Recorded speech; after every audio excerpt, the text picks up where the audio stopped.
Sachin GIDC વિસ્તારમાં ચોરીના બનાવો ફરી ચિંતા વધારતા બન્યા છે। નીલકંઠ રેસિડેન્સી પાડીવાડ બી બિલ્ડિંગમાં આવેલા સંકટ જ્વેલર્સને અજાણ્યા ચોરોએ નિશાન બનાવ્યું છે।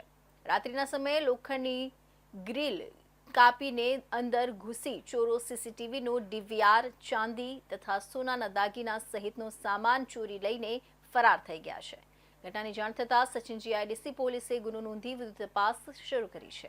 સુરતમાં સચિન જીઆઈડીસી વિસ્તારમાં અપરાધની ઘટનાઓમાં ફરી એક વખત વધારો જોવા મળ્યો છે। સચિન જીઆઈડીસી વિસ્તારમાં આવેલ નીલકંઠ રેસિડેન્સી પાડીવાડ બી બિલ્ડિંગ પ્લોટ નંબર 10 પર સ્થિત સંકટ જ્વેલર્સમાં અજાણ્યા ચોરો દ્વારા ચોરીની ઘટનાને અંજામ અપાયો છે। રાત્રિના સમયે દુકાન બંધ હોવા દરમિયાન ચોરોએ તક સાધી આ ચોરી કરી હોવાનું જાણવા મળ્યું છે।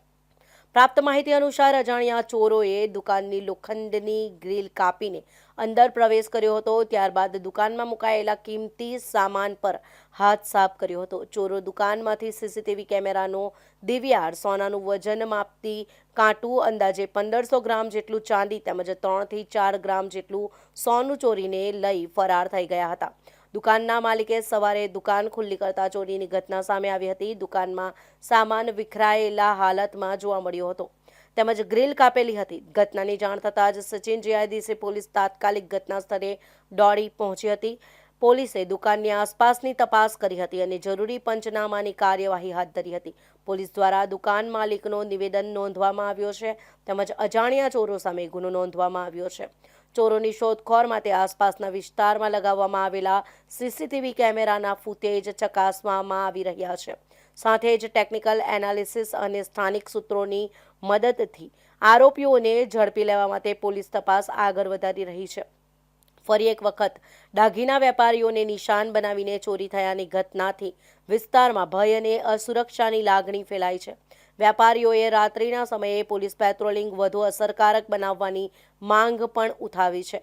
પોલીસ દ્વારા વહેલી તકે ચોરોને ઝડપીને ચોરીનો ભેદ ઉકેલવામાં આવશે તેવી આશા વ્યક્ત કરવામાં આવી છે।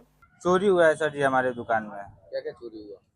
सोने के कुछ सामान और चांदी के थोड़ा ज्यादा सामान चोरी हुए हैं। 1500 ग्राम के आसपास चांदी चोरी हुई है। किस नाम से दुकान है आपका? शंकर ज्वेलर्स। क्या क्या चोरी हुआ है? चांदी और सोना चांदी और सोना चोरी हुआ है। कितने बजे तक हुआ?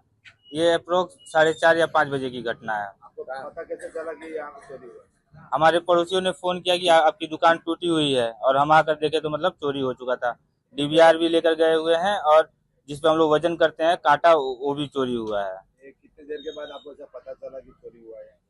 लमसम 3-4 घंटा बाद पता चला है। पुलिस प्रशासन आई थी? हाँ, पुलिस प्रशासन आई थी, वो लोग अपना कार्रवाई करके गए हैं।